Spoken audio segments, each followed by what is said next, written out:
교독하도록 하겠습니다. 제가 먼저 읽겠습니다. 먼저 온 자들이 와서 더 받을 줄 알았더니 그들도 한 데나리온씩 받는지라. 나중 온 이 사람들은 1시간밖에 일하지 아니하였거늘 그들을 종일 수고하며 더위를 견딘 우리와 같게 하였나이다.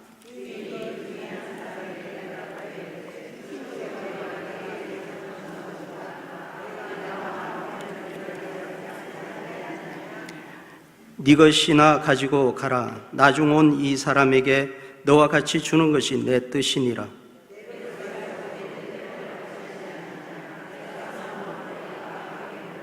같이 이와 같이 나중된 자로서 먼저 되고 먼저 된 자로서 나중되리라. 아멘. 시간에 담임 목사님 나오셔서 말씀 전해 주시겠습니다.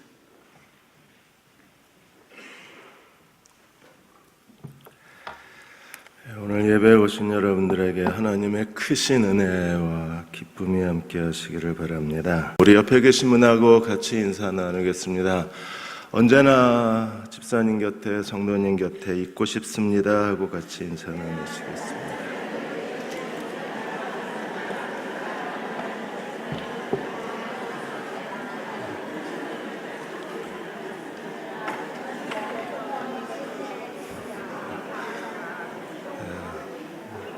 얼굴 표정들은 왕부담 같이 느껴. 정말 이러고.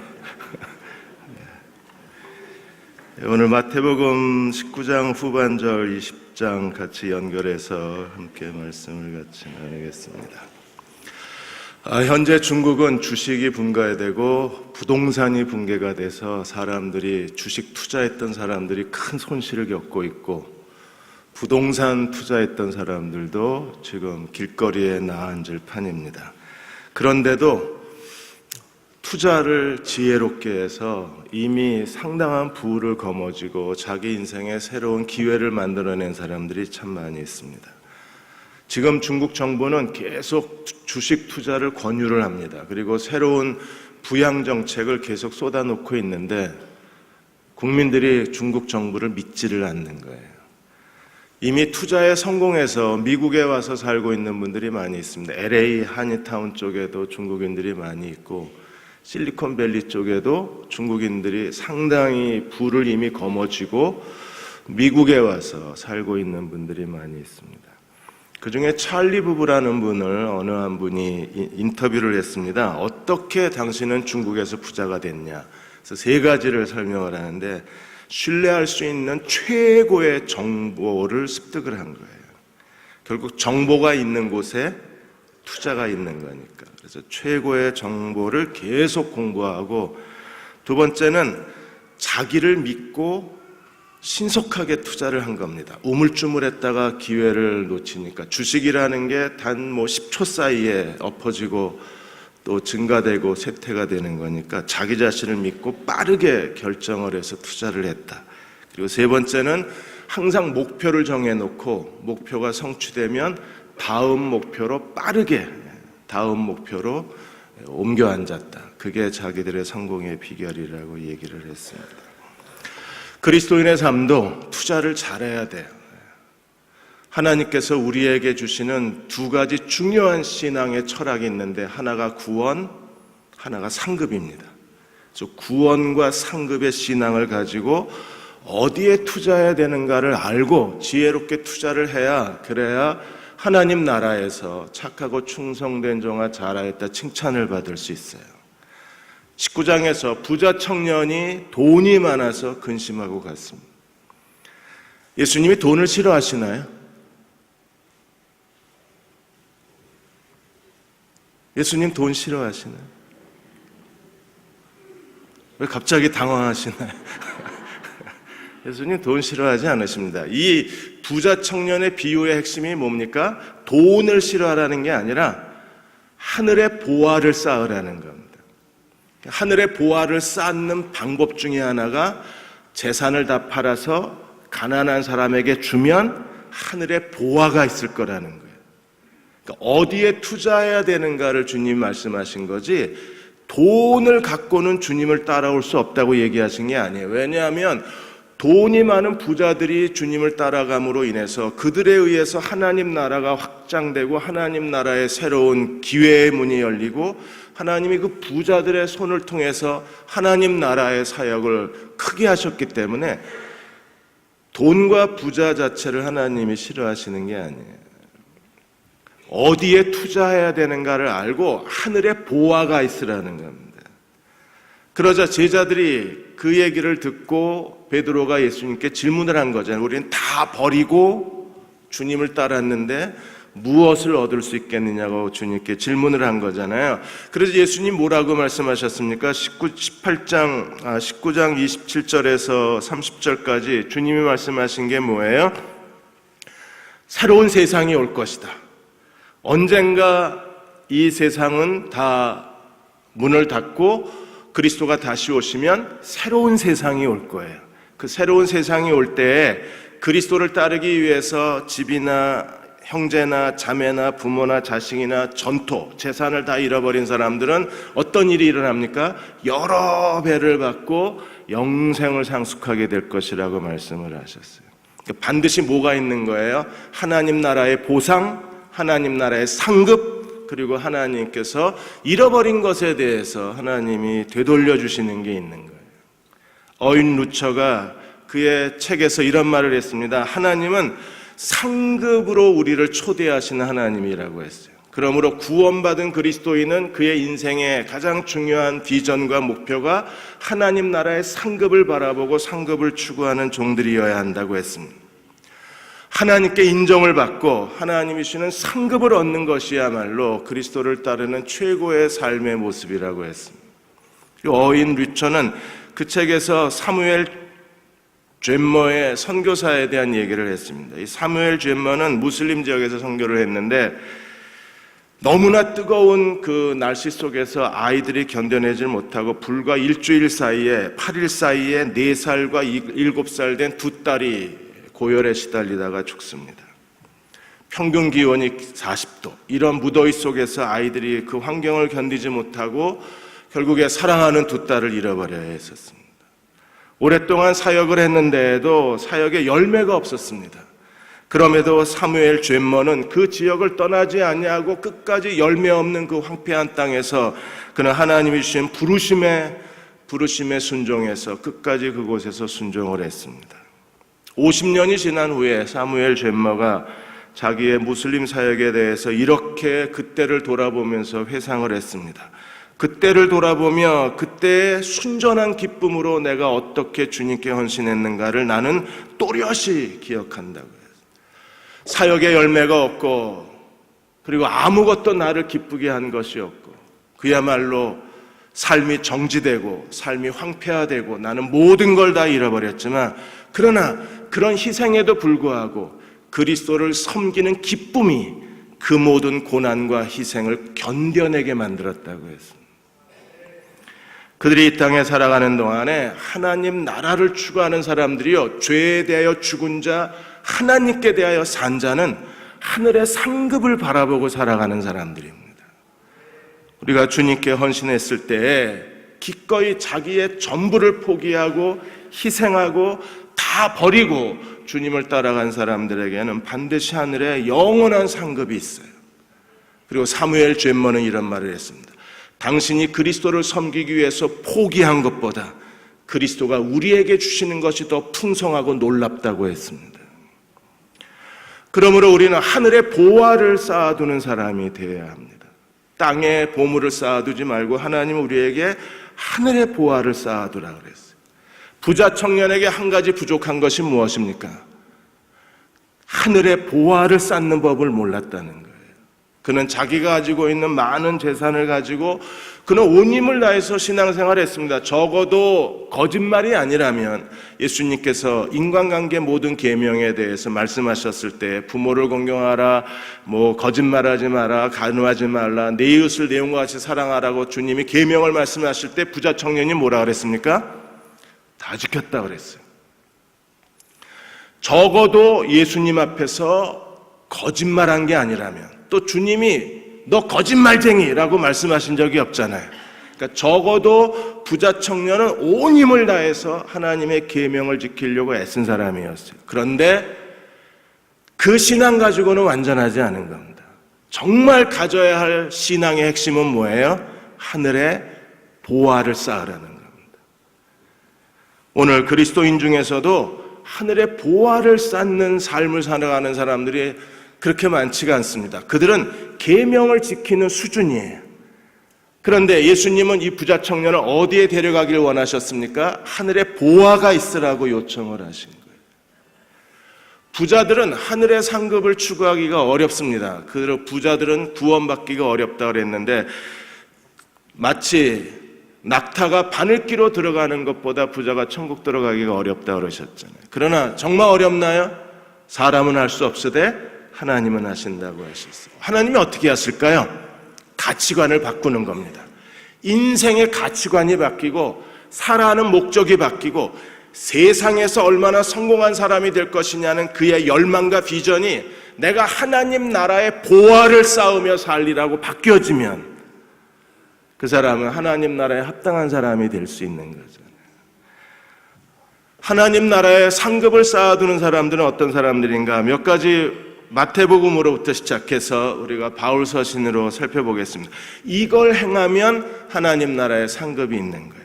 제일 먼저 마태복음 5장 11절 12절에 보시면 나로 말미암아 너희를 욕하고 박해하고 거짓으로 너희를 거스러 모든 악한 말을 할 때 너희에게 뭐가 있어요?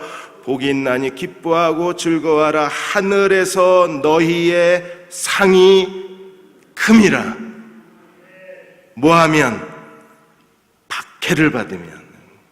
두 번째로 5장 46절에 너희가 너희를 사랑하는 자를 사랑하면 무슨 상이 있으리요? 세리도 이와 같이 합니다. 우리가 사랑하는 사람을 사랑하고 우리가 무난하는 사람만 무난하면 아무 상급이 없어요. 사랑할 수 없는 사람을 사랑해야 하늘에 상급이 있어요. 하늘의 상급을 추구하는 사람들은 사랑할 수 없는 사람을 사랑하기 위해서 기꺼이 자기를 그리스도와 함께 십자가에 못 박고 자기를 희생하고 자기 감정을 포기할 수 있는 사람이어야 합니다. 6장 2절에 마태복음 6장 2절에 그러므로 구제할 때 외식하는 자가 사람에게 영광을 받으려고 회당과 거리에 사는 것 같이 너희는 나팔을 불지 마라. 왜 나팔을 불면 안 됩니까? 하늘에 상이 없어요. 이미 받았다 그랬어요. 이게 얼마나 큰 손실입니까? 기껏 했는데 투자를 잘못했어요. 사람에게 보이려고 하지 말라고 했습니다. 이번에 남북 고위급 회담이 성공적으로 이루어질 수 있었던 이유 중에 하나가 화장실입니다. CCTV가 지켜보고 있고 이게 실시간 중계가 되니까 북한 고위급 사람들이 말을 제대로 못하더래요. 왜? 다 지켜보고 있으니까. 그래서 청와대에서 김 실장님한테 몰래 메시지를 전했답니다. 화장실로 가거나 CCTV 없는 방에 가서 하라고. 이제 시작했는데 벌써 벨이 울리시면 저도 오늘 빨리 끝내려고 그래요. CCTV가 없는 데서 하라. 그래서 화장실에서 많은 얘기를 해서 이번에 성과를 거두어냈답니다. 그럼 고위급 회당도 CCTV가 없는 데서 해야 성과가 나와요. 우리가 구제할 때, 기도할 때, 금식할 때, 구제할 때 CCTV가 없는 데서 해야 하늘에 상급이 있다는 거예요. 근데 요즘엔 CCTV 없는 데를 찾아보기가 어렵습니다. 우리가 한 바퀴 돌고 나오면 뭐 수십 군데에서 자기도 모르게 찍히고 있는 상황이니까.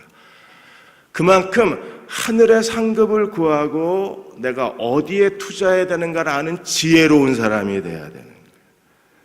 오늘 축도하실 목사님 이름이 조용현, 용자 현자 목사님인데 죄송합니다. 저 이름만 보면 자꾸 해석하는 버릇이 있어서요. 용기와 현명함. 하나님 나라 투자는요, 용기와 현명함이 있어야 되는 거예요. 제가 지금까지 대형교회에서 목회하는 동안에 1년 이제 9개월이 돼 가는데 지금까지 저한테 와서 제가 수입이 좀 생겼는데 어디에 후원하면 좋을까요? 물으신 분이 3분 계세요. 딱 3분 계십니다. 전 이분들이 얼마나 고마운지 모릅니다. 왜냐하면 제가 커미션을 좀 받을 수 있거든요. 실제로 돈을 받는 게 아니라 하나님 나라에서 제가 커미션을 일부 받을 수 있어요. 그래서 그분들한테 Y 여기 소개해드리고 WMTC 소개해드리고 거기다 직접 돈을 보내라고. 그래서 제가 부동산 중개업자가 되는 거잖아요. 제가 소개해줬잖아요. 소개비가 있어야죠. 그래서 반드시 저는 하나님 나라에서 네가 대형교회에서 목회하는 동안에 1년 9개월 동안에 3건 했구나. 2%씩 뛰면 너 하늘나라의 상급이 이만큼. 그분들은 정말 지혜롭고 현명한 분들입니다. 자기 혼자 상급을 다 조차지하는 게 아니라 목사에게 나눠주는 거잖아요. 목사님 같이 드시죠? 이러고. 이런 것들이 우리의 가치관을 형성하고 우리의 삶의 철학이 될 필요가 있는 거예요. 마태복음 10장 41절 42절에서는 선지자를 영접하는 사람에게 뭐가 있어요? 선지자의 상. 의인을 영접하는 사람에게 뭐가 있습니까? 의인의 상. 냉수 한 잔을 다른 사람들에게 베풀어도 뭐가 있습니까? 결단코 상을 잃지 않다. 식당에 가서 식사하실 때 혼자만 맛있게 드시지 마시고요. 물컵 몇 개 갖다가 나눠주세요. 물 드셔야죠. 이러고 나눠주면 이게 다 천국에 카운트돼요. 이번 수요일 날 네가 물 10잔 그러면 점수가 10점 올라가는 거예요. 왜 이렇게 살아야 합니까? 하나님 나라는 투자하는 것이기 때문에 그래요. 고린도전서 3장 8절에 심는 이와 물 주는 이가 한 가지 각각 자기가 일한 대로 뭘 받아요? 자기의 상. 바울과 아볼로, 심는 자와 물 주는 사람 각각 자기 상을 받습니다. 여러분이 오늘까지 하나님을 섬기는 모든 섬김과 헌신과 봉사에 각각 자기 상을 받는 거예요. 고린도전서 9장 24절에 바울은 고린도 교회에게 이렇게 말했습니다. 운동장에서 다름질하는 사람들이 다 열심히 뛰어갈지라도 상을 받는 사람은 단 한 사람. 어떻게 해야 합니까? 너희도 상을 받도록 이와 같이 뛰어! 뛰어가. 그 마지막 한 사람이 되기 위해서 너희는 뛰라고 우리에게 권면을 합니다. 빌립보 3장 13절 14절에 바울은 자기는 어떻게 살았나요? 형제들아 나는 아직 내가 잡은 줄로 여기지 아니하고 오직 한 일 뒤에 있는 것은 잊어버리고 앞에 있는 것을 잡으려고 표대를 향하여 그리스도 예수 안에서 하나님이 위에서 부르신 부름의 상을 향하여 내가 달려가노라 그랬어요. 어슬렁거리고 걸어가는 게 아니라 계속해서 바울은 뛰고 또 뛰었다고 고백을 합니다. 히브리서 11장 6절에 믿음에 대해서 정의를 내리기를 믿음은 무엇입니까? 믿음이 없이는 하나님을 기쁘시게 하지 못하나니 하나님께 나아가는 자는 반드시 그가 계신 것과 자기를 찾는 자에게 상 주시는 하나님이심을 믿어야 할지니라. 하나님은 어떤 분이세요? 우리를 구원하신 하나님이 우리를 상 주시는 하나님이십니다. 그러므로 구원과 상급 이중적 신앙의 균형, 하나님 나라에 대한 비전, 이게 우리들의 마음을 사로잡아야만 합니다. 히브리서 11장 26절에 모세가 애굽의 바로의 공주의 아들이라 칭함을 거절하고 이스라엘 백성의 지도자가 될 수 있었던 그의 동기는 어디에 있어요? 그리스도를 위하여 믿는 수치를 애굽의 모든 보화보다 더 큰 재물로 여겼으니 이는 상 주시는 하나님을 바라봅니다. 우리가 하나님을 상 주시는 하나님으로 바라보고 모든 일을 지혜롭게 판단하고 하나님 나라의 하늘에 열심히 보물을 쌓아두는 사람이 될 수 있다면 그는 그리스도가 다시 오셨을 때 그의 얼굴을 배웠고 주님 품에 안겼을 때 착하고 충성된 종아 잘하였다 칭찬을 받을 수 있을 것입니다. 미국의 한 목사님이 아들하고 같이 크로스 컨트리 스포츠에 참석하기 위해서 매일 저녁 달리기 체력을 단련하고 있었습니다. 크로스 컨트리를 하려면 체력이 강해야 됩니다. 뛰고 수영하고 자전거 타고 뭐 이래야 되니까, 그래서 저녁마다 운동을 했는데 처음에는 뭐 참석한다는 그 뜨거운 목표의식 때문에 열심히 운동을 했는데 시간이 지날수록 점점점 아들 이름이 스티브였었는데 얘가 뛰지를 않는 겁니다. 아빠 쉬어, 오늘 안 하면 안 돼. 그래서 이 아버지가 하늘의 법칙을 사용을 했어요. 상급을 매일 저녁 뛸 때마다 상급을 하나씩 걸었습니다. 오늘 우리 뛰고 나서 피자.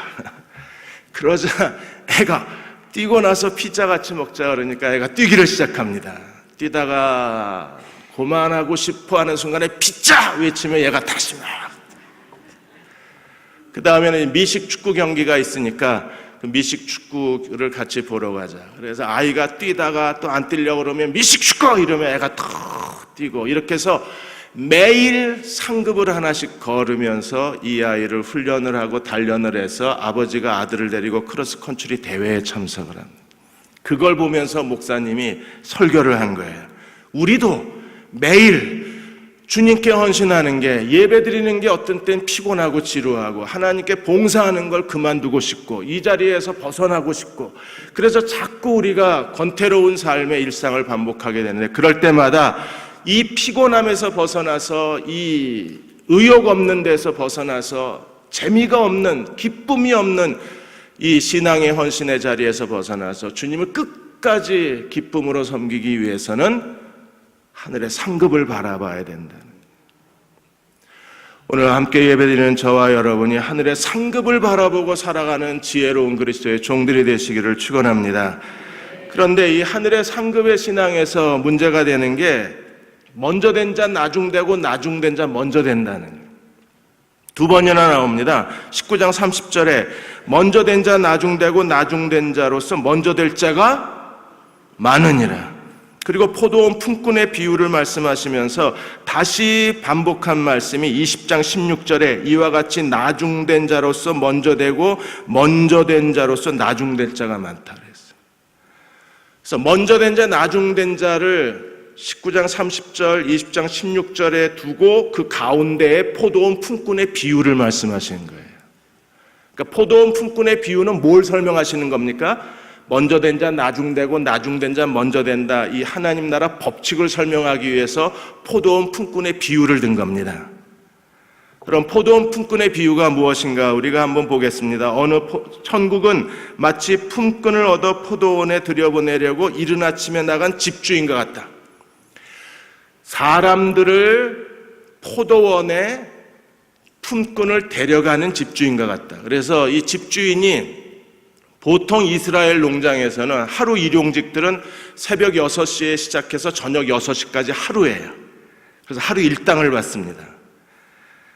그래서 이 포도원 주인이 사람들, 품꾼을 인력시장에 가서, 아침에 인력시장에 가서 그날 일할 수 있는 일용직 노동자들을 선정을 해서 포도원 농장으로 데려간 거예요. 그게 아침 6시입니다. 그런데 3절에 보시면, 20장 3절에 제3시에 나가보니 장터에서 놀고 서 있는 사람이 또 있어요. 그러자 제3시는 오전 9시입니다. 그래서 한 데나리온을 주겠다, 하루 품삯을 주겠다고 하고 포도원에 데려왔어요.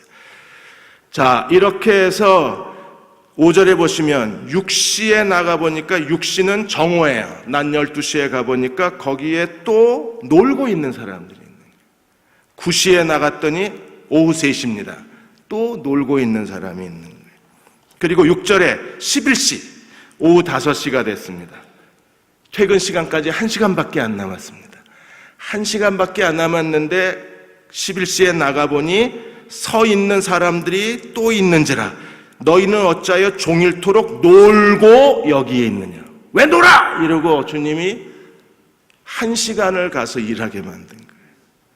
그리고 어떻게 하셨습니까? 1시간 일한 사람도 10만 원, 하루 종일 12시간 일한 사람도 10만 원, 6시간 일한 사람도 10만 원.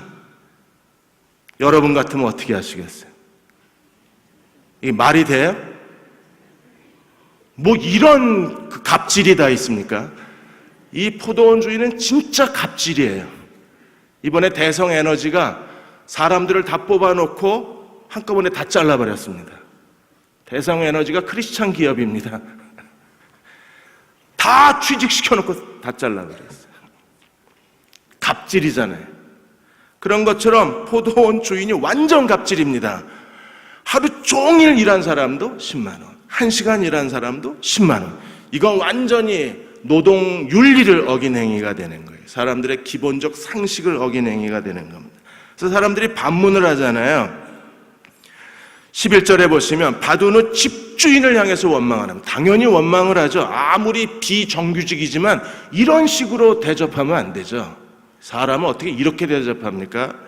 그래서 12절에 나중 온 사람들은 1시간밖에 일하지 아니하였거늘 그들을 종일 수고하고 더위를 견딘 우리와 똑같이 취급하는 것은 이건 노동 부당행위가 되는 거예요. 이건 노동청에 고발해야 되는 행위입니다.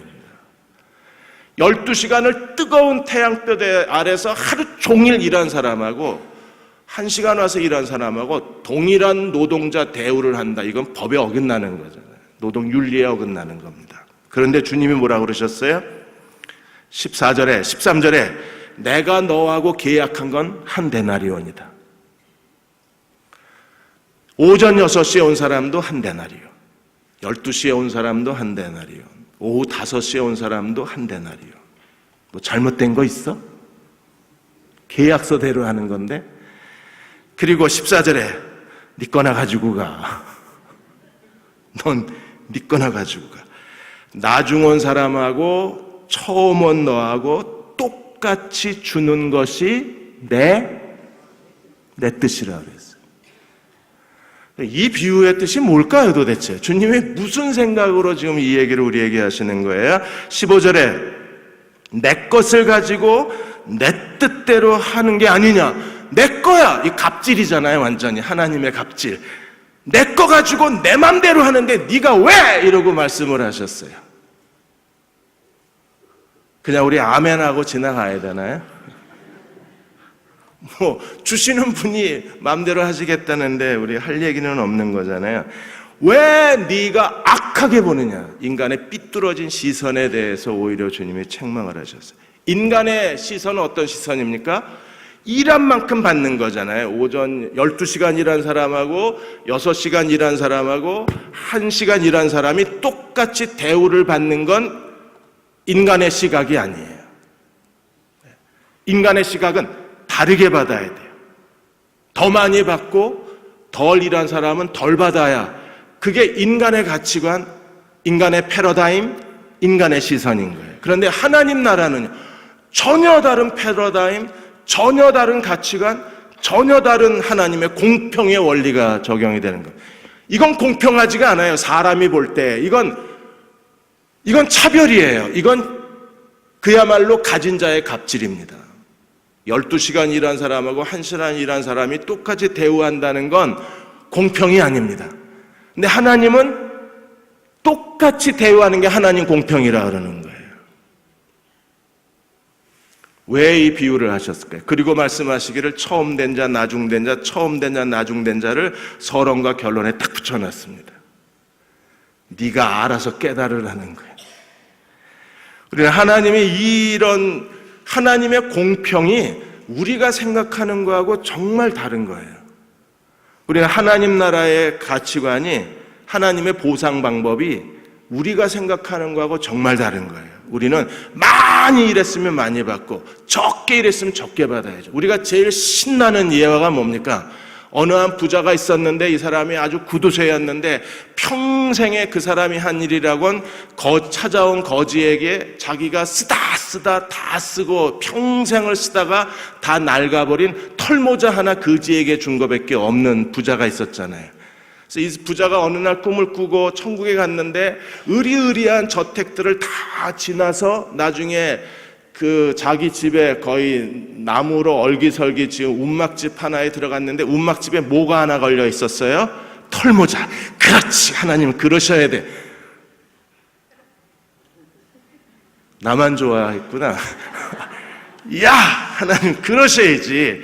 정말 힘들고 어렵게 자기도 먹고 살기 힘든 상황에서 하나님을 사랑하는 마음으로 열심히 하나님 나라에 퍼다 나른 사람하고, 세상에서 부와 권세와 명예를 가지고 세상에서 자기 걸 즐기고 자기 쾌락만 일삼고 이기적으로 산 사람하고 똑같이 대우를 받으면 그건 하나님 나라가 아니죠. 하나님 공평이 아닙니다. 그렇게 배우를 받으면. 그래서 이 예화가 누가 만든 예화인지 몰라도 우리의 기분을 아주 통쾌하게 만들어주잖아요. 그래, 하나님 나라는 넌 털모자야, 이렇게 말하고 싶잖아요. 안 그러시구나. 저만 그러시군요.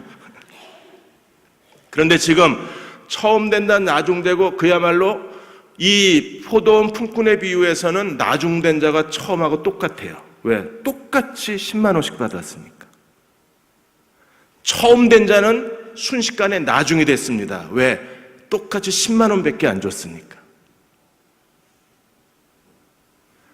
처음 된 자, 나중된 자는요, 앞뒤가 바뀐다는 뜻이 아닙니다. 지금까지 우리는 앞뒤가 바뀐다고 생각을 했어요. 왜? 오래 믿은 사람은 영적 권태기에 빠져서 저 뒷자리에 앉아있고, 이제 막 예수 믿은 사람은 뜨겁고 팔팔해가지고 앞에 와가지고 그냥 미친 듯이 일하고 다니고, 그래서 이걸 우리가 처음 된 자, 나중된 자를 여기다가 적용을 해서, 그래서 나중된 신자가 처음 믿은 신자에게 항상 당한다, 이런 이론을 많이 하잖아요. 맞는 얘기입니다. 근데 여기에 이른 아침에 온 사람은 모태신앙, 뭐 10대에 구원받은 사람, 20대에 구원받은 사람, 뭐 70대에 구원받은 사람이 다 똑같이 구원이다. 구원의 측면에서는 다 똑같습니다. 근데 여기선 지금 뭘 얘기하고 있는 거예요? 하나님 나라의 보상에 대해서 얘기하고 있는 거잖아요. 무슨 의미예요? 이 포도원 품꾼의 의미의 가장 중요한 두 가지 핵심적 하나님의 해석이 무엇입니까? 하나님은 누구에게나 똑같은 기회를 주신다는 거예요. 놀고 길거리에서 노는 걸 하나님 보질 못하세요. 그래서 12시에도 이리 와! 3시에 가서도 너도 와! 5시에 가서도 너도 여기 있으면 안 돼. 그리고 어떻게든지 다 데리고 와서 하나님이 뭘 주셔요?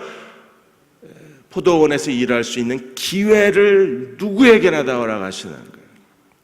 실제로 나중된 자, 먼저 된 자의 비유는 유대인과 이방인의 비유입니다. 유대인은 거짓된 형식적 종교주의에 빠졌다가 결국에 예수님을 십자가에 못 박아 죽여버리고 그들은 어떻게 됐어요? 버림을 받았습니다. 근데 유대인이 버림을 받으면서 우리가 이방인이 구원을 얻은 거잖아요. 그래서 이방인인 우리에게 하나님의 구원이 넘어왔습니다. 거기서 끝나나요? 아니요. 시기심의 법칙으로, 로마서 10장에서 시기심의 법칙으로 구원이 다시 어디로 넘어가요? 유대인에게로 넘어가요. 그럼 하나님은 모든 사람에게 기회를 주신 하나님이십니다. 그리고 더 중요한 두 번째 메시지, 하나님께서 처음 12시간 일한 사람하고 1시간 일한 사람하고 같은 대우를 하신다고 할지라도 그걸 기뻐하고 감사하며 하나님을 섬기는 사람들이 진정으로 하나님 나라 영성을 가진 사람들이에요. 12시간 일한 사람의 측면에서 볼 때 이제 1시간 일하고 똑같은 대우를 받는 게 정말 기분 나쁠 수 있습니다. 이건 이 사회의 하나님의 정의가 아니에요. 이건 불공평한 사회입니다. 이런 식의 사회 구조는, 이거는 가지지 못한 사람들을 유린하는 사회 구조입니다. 그건 세상적 관점에서 그런 거예요.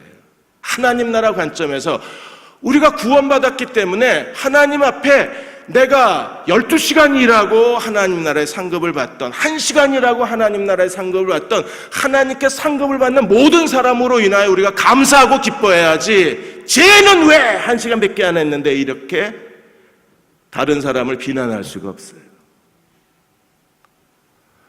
진정으로 그리스도의 십자가에 무릎을 꿇은 사람들은, 오늘 내가 하나님을 섬길 수 있다는 것으로 감사하는 사람들은 누구나 다 그 사람이 9시간을 일하든 6시간을 일하든 1시간을 일하든 같이 와서 하나님을 섬기고 동일한 하나님 나라의 상급의 대가를 받는 것으로 인하여 감사하는 사람들이, 그들이 하나님 나라를 추구하는 사람들입니다. 우리가 이 성숙한 영성을 가져야 되는 거예요. 저는 우리 그렇잖아요. 저뿐 아니라 여러분도 하나님이 하나님 나라에 가서 아무것도 안 주셔도 나는 괜찮아요. 난 지금보다 더 열심히 가진 모든 걸 가지고 하나님께 헌신할 수 있어요. 왜요? 이미 나는 받을 거 다 받았습니다. 뭘 받았나요? 하나님의 그 큰 사랑과 예수께서 나를 구원하기 위해 십자가에 죽으시고 부활하신 것과 그리고 하나님의 성령이 내 안에 내주하시고 내가 이 땅에 살아가는 동안에 하나님 나라가 내 안에 있고 하나님을 예배할 수 있는 특권을 주셨고 하나님을 섬길 수 있는 하나님의 그 기회를 내게 주셨는데 난 그것만으로 이미 받을 거 다 받았다고 생각을 해요. 안 주셔도 돼요. 이미 다 받았어요. 그래서 오늘도 기쁨으로 섬길 수 있는 사람들입니다. 이게 처음 된 자, 나중 된 자의 비유의 핵심인 거예요. 우리가 그 기쁨을 가지고 하나님을 섬겨야지 인간적 방법으로 계산하고 인간적 상식으로 계산해서 많이 일한 사람 더 많이 받고 적게 인 사람 적게 받아라. 그건 세상에서나 그런 거예요. 야고보 요한이 그 어머니가 예수께 와가지고 요구를 했잖아요. 무슨 요구를 했습니까? 하나님 나라가 영광을 받으실 때 야고보 요한을 하나는 주의 우편에 하나는 주의 좌편에 앉게 해달라고. 야고보 요한의 어머니가 왜 이 요구를 합니까? 이게 친인척 비리입니다. 성경의 최초의 친인척 비리가 야고보 요한의 어머니.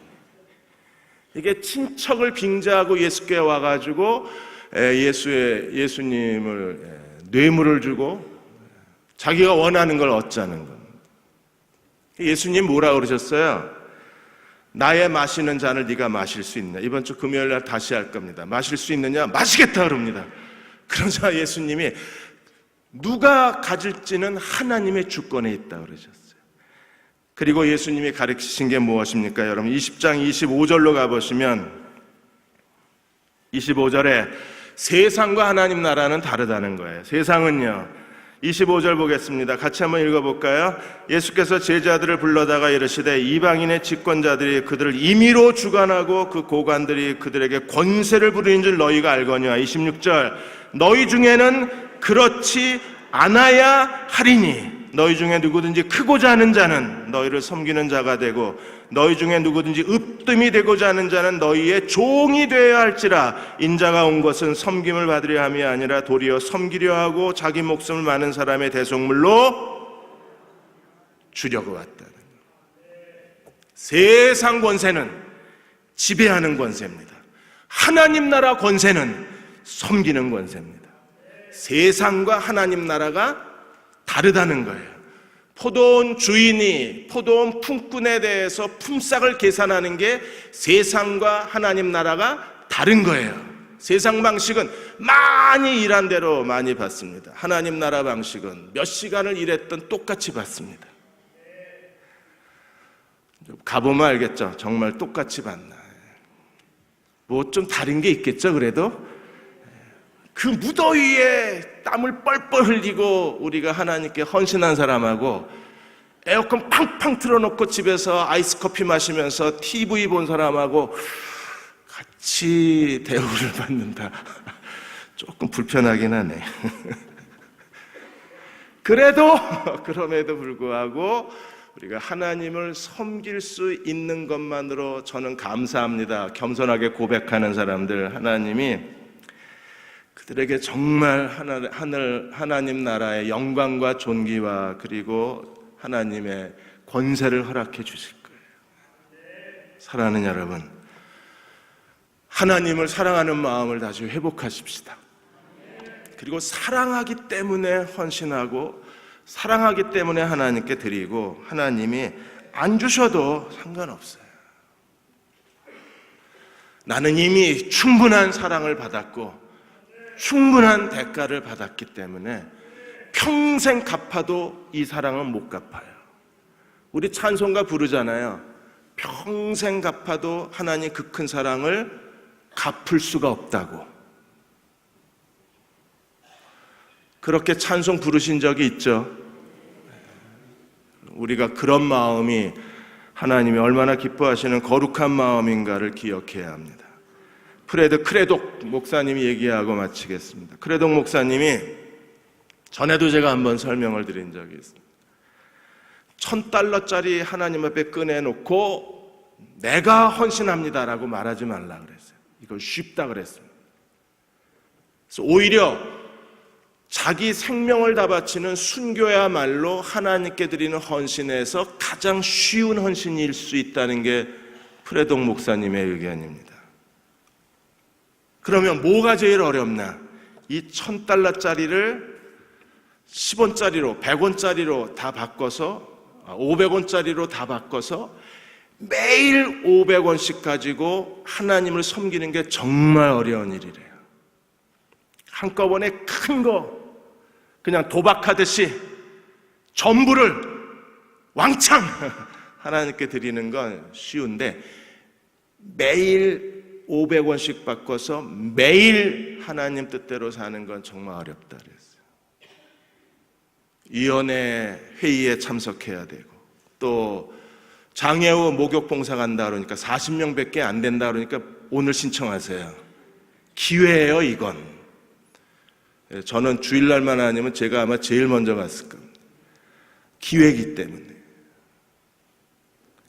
일일이 매일의 삶 속에서 우리가 하나하나 하나님 앞에 양로원에 계신 분들에게 물 한 잔 나눠주고 그리고 교회에서 주어진 일에 봉사하고 교회 복도에 쓰레기 하나 줍는 것도 전부 500원짜리 하나를 가지고 주님을 섬기는 일상의 작은 행위, 사사로운 헌신이 모여져서 하나님 나라의 상급을 이루는 것, 이게 진정한 거룩이라 그랬어요.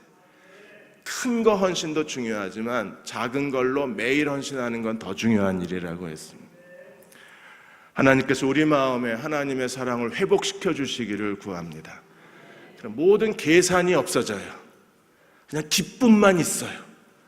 6시간 일했던 12시간을 일했던 1시간을 일했던 우리가 다 함께 하나님 나라를 상속했다는 걸로 기뻐하고 하나님 나라의 같은 영광을 받는다는 걸로 기뻐하고 우리가 그 하나님 나라에 함께 봉사할 수 있는 기회를 얻었다는 걸로 인하여 감사할 수 있는 사람들, 그들이 거룩의 영성을 가진 사람들입니다. 그러한 종들이 되시기를 주의 이름으로 축원합니다. 이 지구상에 하나밖에 없는 북한의 김정은의 공산 정권이 하루속히 무너지게 하시고 북한 땅에도 할렐루야 찬송이 울려 퍼지며 주님의 복음이 능력 있게 전거되는 그날이 속히 오도록 하나님께서 북한 땅의 모든 사탄의 세력들을 몰아주시고 멸망시켜 주시고 우리 성령이 그 나라를 온전히 덮어주셔서 공산 정권이 하루속히 무너지게 하시고 그 나라에도 생명의 복음의 전파가 되어서 수많은 영혼들이 주의 백성으로 거듭나서 구원받는 놀라운 역사가 있게 하여 주시옵소서. 우리 조경호 목사님을 하나님께서 다윗같이 주의 마음에 합한 종으로 세우시고 주님 말씀이 살아있는 말씀이 증거되는 귀한 말씀의 종으로 또한 하나님의 뜨거운 사랑이 가슴속에서 참으로 폭포수같이 우러나오는 사랑의 사람으로 또한 하나님의 은혜의 능력이 참으로 샘솟듯 퍼져지는 귀한 참 목자로 주님 또한 성령이 능력 있게 역사하는 귀한 종으로 주님이 세우셔서 참으로 이 강단을 통해서 생명의 말씀이 은혜의 말씀이 진리의 말씀이 능력의 말씀이 주님 복음의 말씀이 능력 있고 강력하게 전파되어서 대전 시민의 모든 영혼들이 참으로 다시 부활의 새 생명으로 살아나는 놀라운 역사가 있게 해주시고 우리 대형교회의 모든 소속된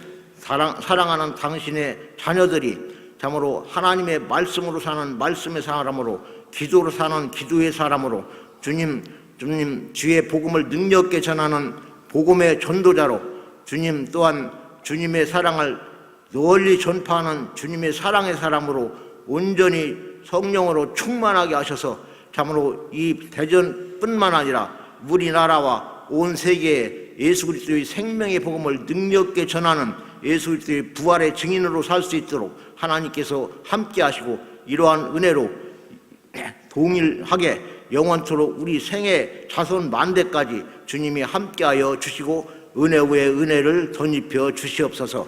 이 모든 말씀을 우리를 사랑하시는 예수 그리스도 이름으로 간절히 축원을 드립니다. 아멘.